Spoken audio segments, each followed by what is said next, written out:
දළදා වහන්සේ රැගෙන හේමමාලා දන්ත කුමරු මේ ලංකා දරණි තලයට මහ මුහුදෙන් පා තබනකොට මේ ලක්දෙරණේ මල් වෘක්ෂවල මල් පිපී ගියා.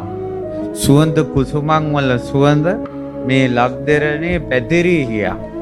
අකාල මේඝය අහසට නැගිලා පොද වැටෙන්න ගත්තා. විදුලි කොටන්න ගත්තා. දළදා වහන්සේ ලංකාවට වඩම්මනකොට. එතකොට ලංකාවේ රාජ්‍ය පරිපාලනය වෙනස් වෙලා. ධාතුසේන රජතුමාටයි මේ මහසෙන් රජතුමාටයි ගේ නම කියලායි හේමමාලා දන්ත කුමරු එව්වේ. ඒ වුණාට රජකම් කළේ වෙනකොට පුතා කිස්සිරිමව. එතකොට නමුත් ඒ රජතුමා ගොඩක් ශ්‍රද්ධාවන්තයි.